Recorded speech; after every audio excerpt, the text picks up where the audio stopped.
সপ্তাহটোৰ বহু কেইটা গুৰুত্বপূৰ্ণ চাকৰিৰ খবৰ এই ভিডিঅ'টোৰ জৰিয়তে একেলগে উপস্থাপন কৰা হৈছে। আশা ৰাখিছোঁ ভিডিঅ'টো আপোনালোকৰ ভাল লাগিব। যদিহে আপুনি কোনো চৰকাৰী চাকৰি নিযুক্তি লাভ কৰিব বিচাৰে তেন্তে এই ভিডিঅ'টো মিছ নকৰিব। এই ভিডিঅ'টো কেৱল আপোনাৰ বাবে প্ৰথমৰ পৰা শেষলৈকে চাই যাব। এই ভিডিঅ'টোত আমি প্ৰকাশ কৰিছোঁ ইণ্ডিয়ান আৰ্মি ৰিক্ৰুটমেণ্ট 2020ৰ বিষয়ে, লগতে ONGCৰ ফালৰ পৰা যি ৩,৯৬৭টা পদ মুকলি হৈছে তাৰে ওপৰত, আৰু লগতে পুনৰ যি পিয়ন আৰু চকীদাৰ পদ মুকলি হৈছে অসম চৰকাৰৰ, এই সকলোখিনি খবৰ এই ভিডিঅ'টোৰ জৰিয়তে আপোনালোকে লাভ কৰিব। সেয়েহে অনুৰোধ কৰিছোঁ ভিডিঅ'টো প্ৰথমৰ পৰা শেষলৈকে চাই যাওক, বন্ধু-বান্ধৱীসকলৰ মাজত শ্বেয়াৰ কৰক যাতে সকলোৱে এই খবৰটো লাভ কৰিব পাৰে। আহক বন্ধু-বান্ধৱীসকল, আজিৰ ভিডিঅ'টো আৰম্ভ কৰোঁ।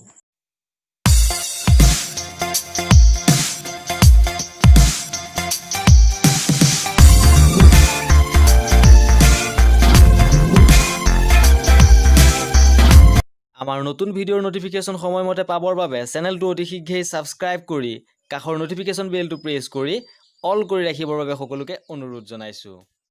নমস্কাৰ সকলোকে, আজিৰ ভিডিঅ'টোলৈ মই বিশ্বজিৎ বৰাই স্বাগতম জনাইছোঁ। প্ৰিয় বন্ধু-বান্ধৱীসকল, আজিৰ প্ৰথমটো নিযুক্তিৰ খবৰ আপোনালোকক জনাব বিচাৰিছোঁ। ইয়াৰ বাবে নটিফিকেশ্যন আহিছে oil and natural gas corporation limited অৰ্থাৎ ONGCৰ ফালৰ পৰা 29 জুলাই তাৰিখে। ইয়াত যথেষ্ট সংখ্যক পোষ্ট আছে বন্ধু-বান্ধৱীসকল, মন কৰিব।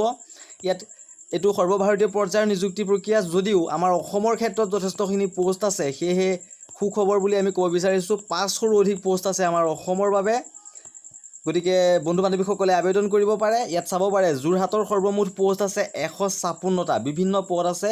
এই পদসমূহ accountant, assistant HR, electrician, fitter, এনেধৰণৰ পোষ্ট স্ক্ৰীণত দেখুৱাই ৰাখিছোঁ। সৰ্বমুঠ পোষ্ট আছে 156টা। তেনেধৰণে শিলচৰত সৰ্বমুঠ পোষ্ট আছে 49টা, লগতে নাজিৰা এণ্ড শিৱসাগৰত পোষ্ট আছে সৰ্বমুঠ 511টা। অত্যন্ত সুখবৰ। আৰু ইয়াত সৰ্বমুঠ অসমৰ পদসমূহৰ সংখ্যা হৈছে 716টা। গতিকে যিসকল বন্ধু-বান্ধৱীৰ ইয়াৰ প্ৰয়োজনীয় কোৱালিফিকেশ্যনসমূহ আছে, অতি শীঘ্ৰে আপোনালোকে ইয়াৰ বাবে আবেদন কৰক। ইয়াৰ আবেদন প্ৰক্ৰিয়া 29 জুলাইৰ পৰা আৰম্ভ হৈছে। আৰু ইয়াৰ এজ ক্ৰাইটেৰিয়াৰ বিষয়ে চাই লওক। 18 বছৰৰ পৰা 24 বছৰ হ'ব লাগিব, যদিও ST SC OBCৰ বাবে ৰিলেক্সেশ্যন দিয়া হৈছে। 5 বছৰ ST SCৰ বাবে আৰু 3 বছৰ OBCৰ বাবে। লগতে ইয়াত এডুকেশ্যনেল কোৱালিফিকেশ্যনখিনি চাব পাৰে, স্ক্ৰীণত দেখুৱাই ৰাখিছোঁ আমি। একাউণ্টেণ্টৰ বাবে বেচেলৰ ডিগ্ৰী কমপ্লিট হ'ব লাগিব, লগতে এছিষ্টেণ্ট হিউমেন ৰিচোৰ্চৰ বাবে বেচেলৰ ডিগ্ৰী কমপ্লিট হ'ব লাগিব। ছেক্ৰেটেৰিয়েট এছিষ্টেণ্টৰ বাবে ITI ট্ৰেড ষ্টেন'গ্ৰাফি কোৰ্চ থাকিব লাগিব, লগতে কম্পিউটাৰ অপাৰেটৰ এণ্ড প্ৰগ্ৰেমাৰ এছিষ্টেণ্টৰ বাবে ITI ইন কোপা ট্ৰেড হ'ব লাগিব। আমি দেখুৱাই ৰাখিছোঁ। আপোনালোকে তেনেধৰণৰ কোৱালিফিকেশ্যনখিনি যাৰ আছে তেওঁলোকে আবেদন কৰিব পাৰে।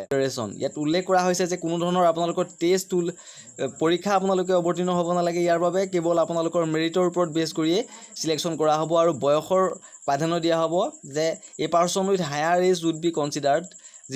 যিসকলৰ বয়স বেছি তেওঁলোকক বিবেচনা কৰা হ'ব এই পদসমূহৰ বাবে।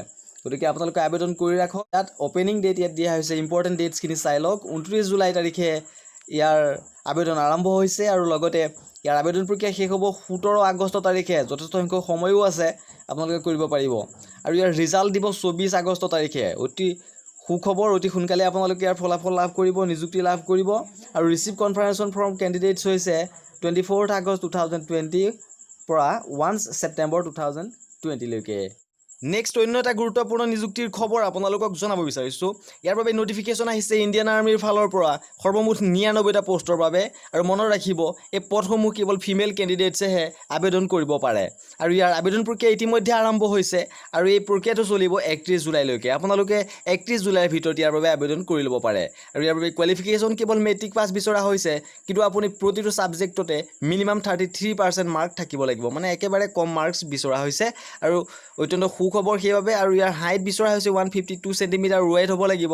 এজ আৰু হাইটৰ ওপৰত বেছ কৰি যি ইণ্ডিয়ান আৰ্মিৰ ফিজিকেল ষ্টেণ্ডাৰ্ড টেষ্ট আছে, টেষ্টৰ নিয়ম আছে, সেই নিয়ম অনুসৰি আপোনাৰ হাইটৰ ৱেইটৰ প্ৰয়োজন হ'ব। লগতে মন কৰিব, আৰু জন্ম হ'ব লাগিব 1 অক্টোবৰ 1999 পৰা 1 এপ্ৰিল 2003ৰ ভিতৰত। মনত ৰাখিব, অৰ্থাৎ বয়স হ'ব লাগিব 17.5 বছৰৰ পৰা 21 বছৰলৈকে। গতিকে যিসকল বান্ধৱীয়ে এই যোগ্যতাসমূহ আছে তেওঁলোকে আবেদন কৰিব পাৰে। ইয়াৰ বাবে ইতিমধ্যে আবেদন আৰম্ভ হৈছে। আৰু কেনেধৰণে আবেদন কৰিব, ইয়াৰ যি অফিচিয়েল ৱেবছাইট আছে www.joinindianarmy.nic.in, এই ৱেবছাইটৰ জৰিয়তে আপোনালোকে আবেদন কৰিব পাৰিব। নেক্সট অন্য এটা গুৰুত্বপূৰ্ণ নিযুক্তিৰ খবৰ আপোনালোকক জনাব বিচাৰিছোঁ। ইয়াৰ বাবে নটিফিকেশ্যন আহিছে office of the district and session জাজ কাছাৰ শিলচৰৰ ফালৰ পৰা। ইয়াত সৰ্বমুঠ পদ আছে 7টা। মনত ৰাখিব ইয়াৰ বাবে নটিফিকেশ্যনটো আহিছে 28 জুলাই তাৰিখে আৰু কোৱালিফিকেশ্যন একেবাৰে কম বিচৰা হৈছে, কেৱল 8 পাছ হ'লেই আপোনালোকে ইয়াৰ বাবে আবেদন কৰিব পাৰিব। গতিকে যিসকল বন্ধু বান্ধৱীৰ 8 পাছ কোৱালিফিকেশ্যন কম আছিল তেওঁলোকৰ বাবেও এইটো সুখবৰ। ইয়াত চাওক অফিচ পিয়নৰ পদ এইসমূহ জেনেৰেলৰ আছে 6টা আৰু ST হিলছৰ আছে এটা পোষ্ট সৰ্বমুঠ আছে 7টা। মনত ৰাখিব কেণ্ডিডেটসকলৰ বয়স হ'ব লাগিব 18 বছৰৰ পৰা 38 বছৰলৈ আৰু STৰ বাবে 5 বছৰ আৰু OBCৰ বাবে 3 বছৰ এজ ৰিলেক্সেশ্যন দিয়া হৈছে।